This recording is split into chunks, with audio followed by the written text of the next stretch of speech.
Healthcare delivery system. Welcome to long-term care presentations. Hello everyone, my name is Elisa Verdi. I'm a student at Colorado Christian University. Today we're going over to the contents of the presentation, and I have 6 points to discuss. The first point is the definitions of long-term care. We're also going to discuss about who is eligible for long-term care and where is long-term care delivered. The role of long-term care faith-based is also going to discuss in point 4.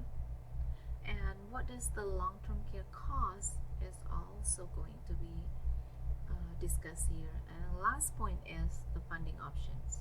So let's go over to the first slide, which is the definitions of long-term care.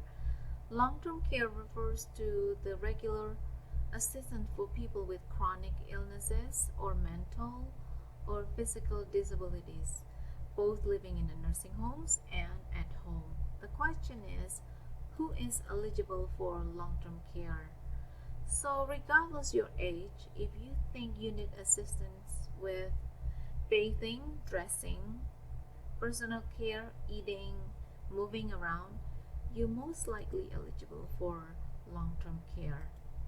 Now, where is long-term care delivered?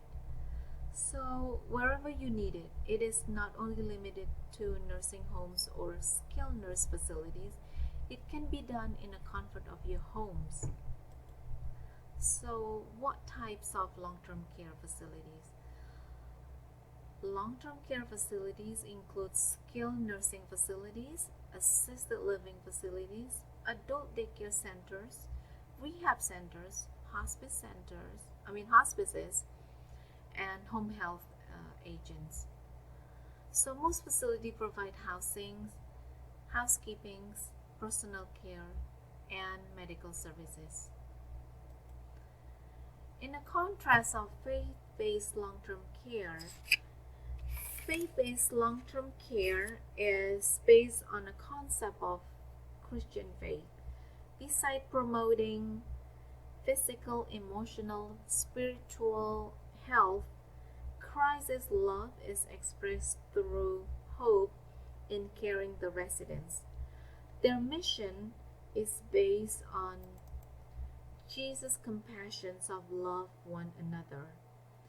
Apostle Paul, in his letter, reinforced us to clothe ourselves with compassion, kindness, humility, gentleness, and patience.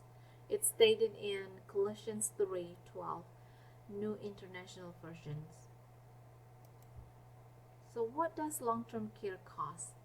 According to Genworth survey in 2018, the private room in assisted living costs $4,000 a month. Home health aid can cost a little bit over $4,000. Nursing homes with semi-private room cost a little over $7,000 a month, and nursing home with private room is over $8,000 a month. With those being said, the question is, what the funding options? The funding option can be from personal funds, which is from family mostly. And then the second option is government Medicare and Medicaid. The third option is personal saving. And the last one is long-term care insurance. The funding for private long-term care mostly covers community-based services, assisted living, and in addition to general nursing home care. The funding for private sector is long-term care insurance and also family funds. In conclusion, long-term care services are vital and necessary for those who cannot take care of themselves regardless the age. There are many options within the government, public, and the private sector. It is essential for beneficiaries and those intending to use these services to plan so that the option that best addresses their needs is selected. And here's my references, and thank you for watching my presentation.